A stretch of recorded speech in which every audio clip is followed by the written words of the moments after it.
नमस्कार, श्रीमती मोहरी देवी तापड़िया कन्या महाविद्यालय जसवंतगढ़ के इस यूट्यूब चैनल पर मैं प्रवक्ता हनुमान शर्मा आप सभी विद्यार्थियों का हार्दिक स्वागत और अभिनंदन करता हूं। प्यारे विद्यार्थियों, बीए द्वितीय वर्ष की कक्षा में हिंदी साहित्य विषय के अंतर्गत जो रीतिकालीन काव्य है आपका द्वितीय प्रथम प्रश्न पत्र, उसमें आचार्य कवि केशवदास जी के रामचंद्रिका महाकाव्य से महत्वपूर्ण प्रश्नोत्तरी की श्रृंखला चल रही है। प्यारे विद्यार्थियों, विगत वीडियो से हम प्रश्न पढ़ रहे हैं, वो है आपका रामचंद्रिका की छंद योजना पर प्रकाश डालना है। रामचंद्रिका की छंद योजना पर प्रकाश डालिए। या फिर ये प्रश्न इस प्रकार से भी आ सकता है कि केशव की रामचंद्रिका को छंदों का अजायब घर कहना कहाँ तक उपयुक्त है या उपयुक्त है, इस कथन की समीक्षा करनी है। क्या रामचंद्रिका महाकाव्य छंदों का अजायब घर है? तो इस प्रकार से ये जो प्रश्न है बहुत ही महत्वपूर्ण प्रश्न है। तो इस प्रश्न को हम देखते हैं। प्यारे विद्यार्थियों, भूमिका के बारे में हमने पढ़ ली थी। इसके साथ साथ अगला बिंदु हमने देखा था छंद शास्त्र का जो ग्रंथ है छंदमाला, उसमें लगभग 66 वर्णिक छंदों का प्रयोग किया था। 26 मात्रिक छंदों का प्रयोग है वो केशवदास जी ने छंदमाला जो ग्रंथ है उसमें किया। इसके साथ साथ उन्होंने एक अक्षर से लेकर के 32 अक्षरों तक के छंद है वो अपने इस छंद शास्त्र में किया है। और रामचंद्रिका महाकाव्य में भी ऐसे ही उदाहरण है वो देखने को मिलते हैं छंदों के। तो बहुत सारे छंदों का प्रयोग करने के कारण रामचंद्रिका महाकाव्य को एक तरह से कह सकते हैं कि उदाहरण ग्रंथ के रूप में ही हम कह सकते हैं। इसके अलावा रामचंद्रिका महाकाव्य के में कुछ अप्रचलित छंदों का भी प्रयोग है केशवदास जी ने किया है, जिनमें प्यारे विद्यार्थियों जैसे कलहंस है, सोमराज है या फिर मोटनक जैसे छंद है वो बड़े अप्रचलित छंद है, उनका भी प्रयोग है वो इनमें देखने को मिलता है। और इसके अलावा रामचंद्रिका महाकाव्य में कुछ ऐसे छंद भी मिल जाते हैं जिनका अस्तित्व केवल पिंगल शास्त्र ग्रंथ में ही मिलता है, पिंगल शास्त्र में मिलता है, जिसमें चंचलता, मदन मनोरमा, पंचझटिका, इस प्रकार के जो छंद है वो केवल पिंगल शास्त्र में मिलते हैं। ऐसे छंदों का प्रयोग भी किया है। और रामचंद्रिका के महाकाव्य में छंदों का इस प्रकार से वैविध्य या विभिन्न प्रकार का जो स्वरूप देख करके विद्वान भी जो है विभिन्न विचार प्रस्तुत करते हैं रामचंद्रिका के लिए। एक महेंद्र नाथ जी कहते हैं केशवदास जी ने रामचंद्रिका में विभिन्न छंदों का जो प्रयोग किया है मानो वे छंद शास्त्र का कोई उदाहरण ग्रंथ लिख रहे हो, यानी रामचंद्रिका महाकाव्य कोई महाकाव्य न होकर के एक उदाहरण छंद शास्त्र का एक उदाहरण ग्रंथ है ऐसा लगता है, ऐसा लिख रहे हो। वो लक्षणों के अभाव में पूर्ति करके छंदमाला जैसा छंद शास्त्र ग्रंथ है वो लिख डाला हो या छंदमाला जैसा छंद शास्त्र लिख डाला हो, इस प्रकार का भाव लगता है। प्यारे विद्यार्थियों, हमने दूसरा अगला बिंदु हमने लिया था छंदों का अजायब घर। तो इस बारे में भी हमने चर्चा की थी। इसमें हमने देखा कि रामचंद्रिका में कुछ प्रचलित अप्रचलित छंदों का प्रयोग किया गया है। बहुत सारे छंदों का प्रयोग रामचंद्रिका में किया गया है, जिसमें कुछ प्रचलित है कुछ अप्रचलित भी है। इसके साथ साथ प्यारे विद्यार्थियों, उनको इसमें काम में बहुत सफलता भी मिली है। और कहीं कहीं ज़्यादा छंद का प्रयोग कर देने से रामचंद्रिका महाकाव्य में जो एक तरह से काव्य का जो प्रवाह होता है उसमें बाधा भी पहुंची है। ज़्यादा छंदों का प्रयोग से काव्य में बाधक बन जाता है। और क्योंकि छंदों का जो परिवर्तन है वो इन्होंने शीघ्रता से किया है, परिवर्तन जल्दी जल्दी किया है। एक छंद के बाद में दूसरे पद में दूसरा छंद का प्रयोग कर दिया। तो इस तरह से छंदों में एक वैविध्य जरूर है, लेकिन इससे क्या एक थोड़ी सी कथा प्रवाह में बाधा भी पहुंचती है। और जो कोई छंद है वो अधिक देर तक नहीं चलने वाला है, यानी अधिक देर तक एक ही छंद का प्रयोग इन्होंने नहीं किया है। और इसके साथ साथ छंद योजना रसानुकूल है, नाद सौंदर्य की दृष्टि से बड़ा प्रशंसनीय है। और हनुमान लंका गमन है, लंका दर्शन है, रावण सीता संवाद है, युद्ध संबंधी जो वर्णन है उसमें छंदों का जो प्रयोग है वो स्थिति के अनुसार अच्छी प्रकार से इन्होंने किया है। और इसके अलावा केशवदास जी दंडक और सवैया छंदों के उपभेदों का भी प्रयोग किया। दंडक छंद, सवैया छंद, उसके उपभेदों का, यानी सवैया छंद के जो भेद होते हैं, मदिरा, मालती, जो अलग अलग जो छंद है इसके भेद सवैया के, तो उनका भी प्रयोग किया है। इसके अलावा कुंडलिया छंद का प्रयोग धनुष भंग में प्रसंग में किया है। इस प्रकार से अनेक छंदों का प्रयोग वो किया है। प्यारे विद्यार्थियों, इसीलिए ऐसे बहुत सारे छंदों के प्रयोग करने से ऐसा लगता है जैसे अजायब घर की वस्तुएं जिस प्रकार से अद्भुत और अनोखे लगती है, इसी प्रकार से यहाँ पर ऐसे छंदों का प्रयोग किया है। जैसे चौबोलाकारी छंद या चौबोला जो छंद ऐसे छंद है जिनमें मात्रिक छंद के साथ वर्णिक छंदों के मिश्रण होता है। इस प्रकार के अनोखे छंदों का प्रयोग भी किया है। चौबोलाकारी या चौबोला छंद है जो मात्रिक और वर्णिक दोनों का सम्मिश्रण चलता है इसमें, तो इस प्रकार के छंदों का भी प्रयोग किया है। इस अनोखे छंदों के प्रयोग के कारण एक तरह से कदम कदम पर हम कह सकते हैं पद पद पर छंदों का परिवर्तन दिखाई देता है। इसी परिवर्तन को देख करके डॉक्टर पीताम्बर दत्त बड़तवाल जी कहते हैं केशव की रामचंद्रिका को छंदों का अजायब घर कहा है। यानी डॉक्टर पीताम्बर दत्त बड़तवाल ने केशव की रामचंद्रिका को छंदों का अजायब घर कहा है, क्योंकि छंदों की वैविध्यता है। पल पल पद पद पर उन्होंने छंदों को बदला, इसलिए छंदों की विविधता के कारण उनको अजायब घर कहना उचित है। इसमें केशव की प्यारे विद्यार्थियों आगे हम देखते हैं कि केशव की प्रवृत्ति इस ओर अधिक रही है। रामचंद्रिका में जिन विविध छंदों का प्रयोग हुआ उनमें से कुछ छंद देख लीजिए। देखिए इसमें कुछ छंद है, दोहा है, सोरठा है, दोहा, सोरठा, चौपाई, सवैया, चौपाई, सवैया। इसके साथ साथ प्यारे विद्यार्थियों कवित छंद है, गीतिका है, हरिगीतिका है, कवित छंद है, गीतिका, इसके साथ साथ हरिगीतिका,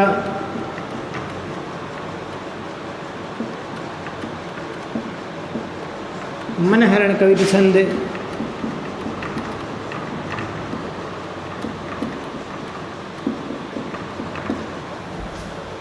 दोहा, सोरठा, चौपाई, सवैया, कवित, गीतिका, हरिगीतिका, मनहरण। इसके साथ साथ और बहुत सारे छंद है जैसे घनाक्षरी, मल्ली, षटपदी है, ऐसे नाम है जो हमने सुने ही नहीं है अभी तक। मल्ली, षटपद, ये छंदों के नाम हैं। षटपद, मल्ली, और इसके अलावा घनाक्षरी, चतुष्पदी, चंचरीक, तोमर, घनाक्षरी, चतुष्पद,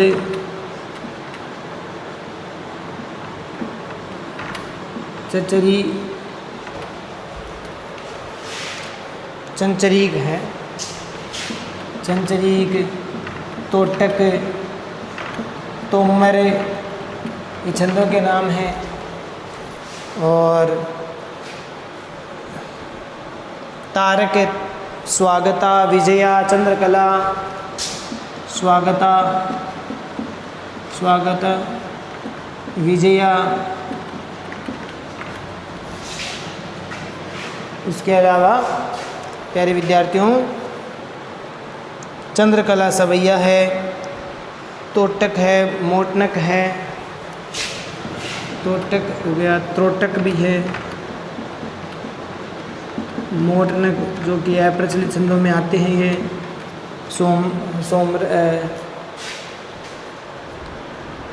रूपमाला, भुजंग, रूपमाला, भुजंग पर्यात छंद। इसके साथ रूपमाला, भुजंग पर्यात छंद है। और इसके साथ साथ चामर है, दंडक है, कलहंस है, मालती है, चामर, दंडक, कलहंस, मालती, सवैया। ये सवैया के भेदों में आते हैं। और इसके अलावा नागराज, चित्रपदा,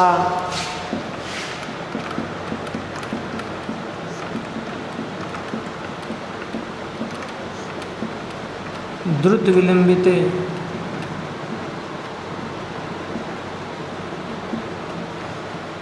वर्णिक छंद है वो।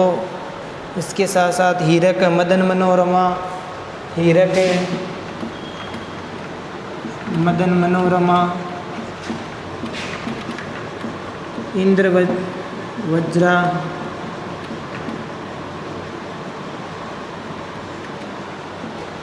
इंद्र वज्रा, इंद्र वज्रा। और हरि लीला अमृत गति सुंदरी, हरि लीला छंद है, हरि लीला सुंदरी। और इसके साथ साथ अनंग शिखर,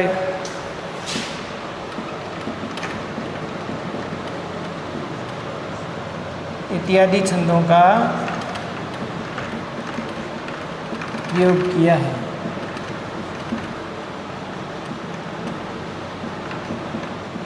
तो ऐसे बहुत सारे छंद हैं जिनका प्रयोग है वो केशवदास जी ने अपने रामचंद्रिका महाकाव्य में किया है। दोहा, सोरठा, चौपाई, सवैया, कवित गीतिका, हरिगीतिका, मनहण, कवि छंद, मल्ली, षटपद, घनाक्षरी, चतुष्पद, चंचरी, तोटक, तोमर, स्वागता, विजया, त्रोटक, मोटनक, रूपमाला, भुजंग प्रिया, चामर, चामर है ये, चामर, चामर छंद, दंडक, कलहंस, मालती, सवैया, नागराज, चित्रपदा, द्रुत विलंबित, हीरक, मदन मनोरमा, इंद्र वज्रा, हरि लीला सुंदरी, अनंग शेखर इत्यादि और भी कई छंदों का प्रयोग वो किया है। तो इस प्रकार से बहुत सारे छंदों का प्रयोग करने के कारण रामचंद्र को हम छंदों का अजायब घर कहते हैं। अब देखिए छंद जो विधान किया है कुछ स्थानों पर केशवदास जी ने अपने रामचंद्रिका में, उसके बारे में देखो। ये छंद विधान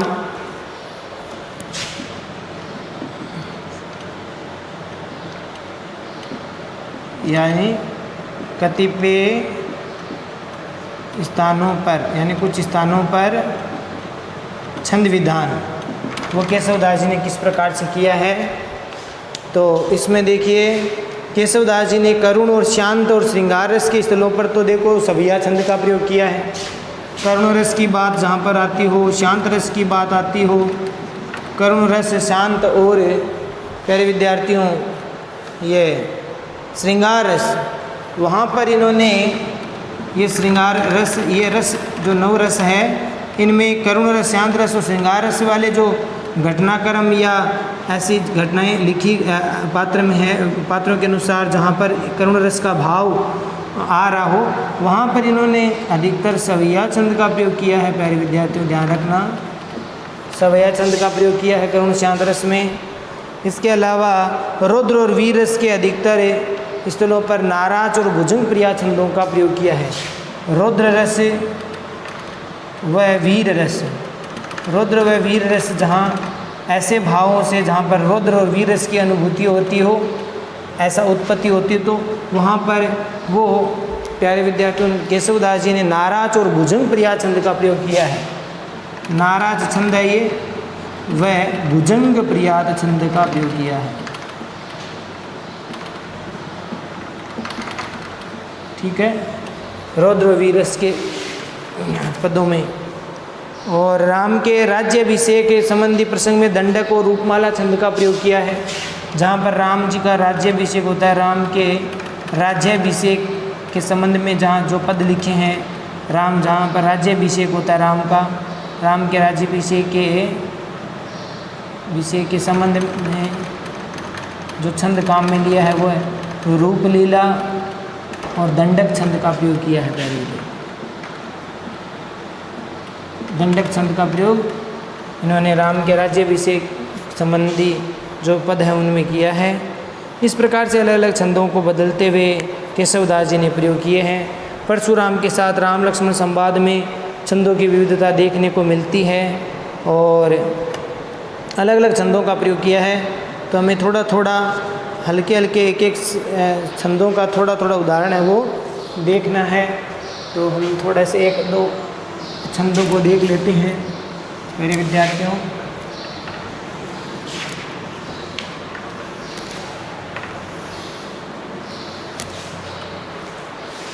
देखिए सबसे पहले हम थोड़ा लेते हैं हरिगीतिका छंद। वर्णिक छंद है ये, मात्रिक छंद है हरिगीतिका छंद, हरिगीतिका छंद। ठीक है, तो इस छंद में अयोध्या की जो शोभा होती है, 28 मात्राओं का होता है। अयोध्या की शोभा का वर्णन है इस छंद में किया है। केशवदास जी ने अयोध्या की शोभा का वर्णन हरिगीतिका छंद में किया है। जैसे शुभ द्रोण गिरिमणि शिखर ऊपर, शुभ दो एक पद लिखाएंगे इसमें, शुभ द्रोण गिरिमणि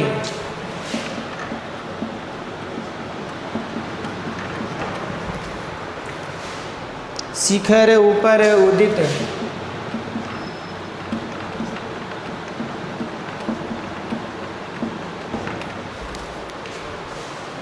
औषधि सी जनों,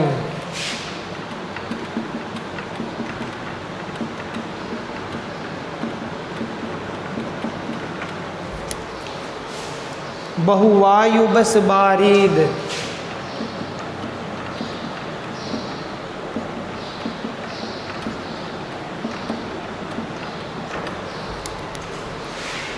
बहो रही अरुज,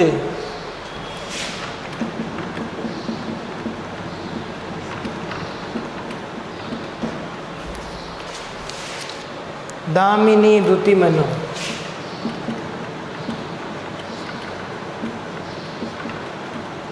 तो वैसे ये 4 पंक्तियाँ हैं इसकी होती है, लेकिन हम थोड़ा थोड़ा लेते हैं ताकि आपको ठीक से सरल सा समझ में आ जाए। तो ये देखिए हरिगीतिका छंद है। शुभ द्रोण गिरिमणि शिखर ऊपर उदित औषधि सी जनों, बहुवायु बस बारीद बहो रही अरुज दामिनी दुति मनो, बहुवायु बस बारीद बहो रही अरुज दामिनी दुति मनो। तो यहाँ पर इस पद में अयोध्या की जो शोभा है, अयोध्या जो नगर है उसकी शोभा का चित्रण किया है इसमें प्यारे विद्यार्थियों हरिगीतिका छंद में। ठीक है, इस प्रकार से हरिगीतिका छंद का भी प्रयोग किया है। इसके अलावा छप्पे छंद का भी प्रयोग किया है। छप्पे छंद का प्रयोग कहाँ पर किया देखिए, विश्वामित्र के आगमन पर, विश्वामित्र का जो आगमन होता है, विश्वामित्र के आगमन का वर्णन छप्पे छंद में किया गया है। रामचंद्रिका के रामचंद्रिका में जो विश्वामित्र का आगमन का जो प्रसंग है, उस प्रसंग में छप्पे छंद का प्रयोग किया गया, आगमन का वर्णन छप्पे छंद में किया गया प्यारे विद्यार्थियों। और इसमें ये छंद पहले रोला फिर उलाला छंद के मेल से होता है, यानी ये जो छप्पे छंद होता है वो रोला और उलाला जो छंद है उसके योग से बनता है।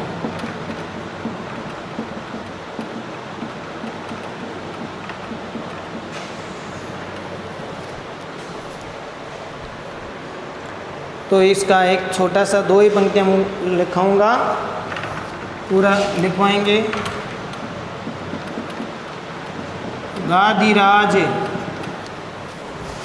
गादिराज को पुत्र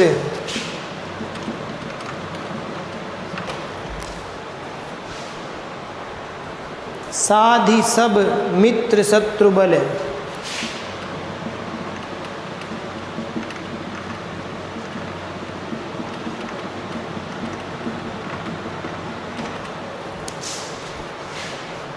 गादिराज को पुत्र साधि सब मित्र शत्रु बल, दान कृपान विधान, दान कृपान विधान,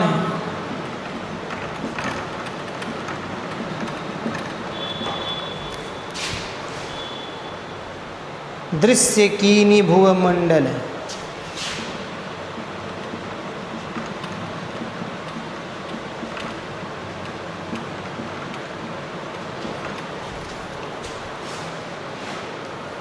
तो ये हमने इसकी केवल 2 ही पंक्तियाँ ली है, वैसे 5-6 पंक्तियाँ होती है इसकी।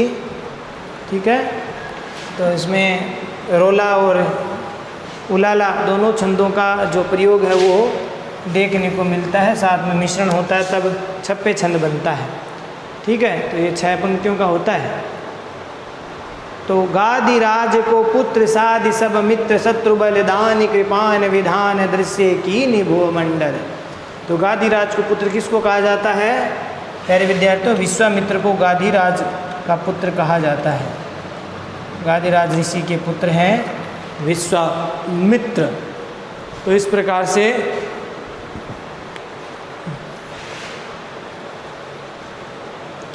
उनके महिमा का चित्रण इसमें किया गया है। जैसे विश्वामित्र आते हैं तो उनके आगमन का वर्णन वो किया गया है। तो प्यारे विद्यार्थियों, ये ऐसे संवाद, ऐसे जो छंद है वो रामचंद्रिका में किए गए हैं। और भी छंदों के बारे में हम आगे पढ़ेंगे। ठीक है, कुछ एक छंदों के बारे में थोड़े थोड़े उदाहरण है परीक्षा में आपको लिखने हैं। पहले भूमिका लिखनी है, उसके बाद में कुछ से ग्रंथ शास्त्र का जो ग्रंथ है छंदमाला, उससे संबंधित कुछ बातें हमने बताई है। 66 वर्णिक छंद है, 26 मात्रिक छंद है और 1 अक्षर से लेकर 32 अक्षरों तक जो छंदों का प्रयोग रामचंद्रिका में किया है। तो ऐसे छंदमाला ग्रंथ में इनमें किया। तो ये सब आपको थोड़ा थोड़ा जानकारी इसमें लिखनी है। फिर उसके बाद में जो आपका छंदों का अजायब घर क्यों कहा जाता है, ये वाला बिंदु आपको लिखना है। उसमें विभिन्न प्रकार के छंदों के नाम हमने अभी लिखे थे, वो आप देख लेना और वो लिखने हैं। इसके साथ कुछ स्थानों पर जो छंद विधान किस प्रकार से किया गया, जिससे हम कह सकते हैं कि रामचंद्रिका छंदों का अजायब घर है। तो इस प्रकार से अलग अलग छंदों के बारे में हमें थोड़ा थोड़ा लिखना है। हरिगीतिका छंद में अयोध्या की शोभा का वर्णन किया गया, जहाँ अयोध्या की शोभा का वर्णन है वहाँ हरिगीतिका छंद का प्रयोग केशवदास जी ने रामचंद्रिका में किया है। शुभ द्रोण गिरिमणि शिखर ऊपर उदित हो सदेशी जनो बहुवायु बस बारिद बहो रही अरुज दामिनी दुति मनो। इस प्रकार से छप्पे छंद का प्रयोग विश्वामित्र के आगमन के समय किया जाता है। तो प्यारे विद्यार्थियों, आज के लिए बस इतना ही। आगे वाले वीडियो में हम और भी छंदों के बारे में चर्चा करेंगे जो रामचंद्रिका महाकाव्य में वर्णित है। कुछ उदाहरण इनके बारे में देखेंगे, तभी ये प्रश्न वो सार्थक बनेगा। तो ये आशा करता हूँ यहाँ तक आपको समझ में आ गया होगा। वीडियो थोड़ा लंबा ज़रूर बन गया है।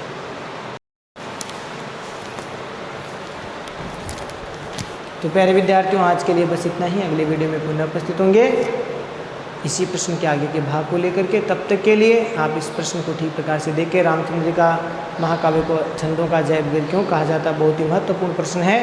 तो इसको तैयार करें, नोट्स बनाएं और याद भी करें। चैनल को लाइक शेयर और सब्सक्राइब करना ना भूलें। जय भारत, जय हिंद। धन्यवाद विद्यार्थियों।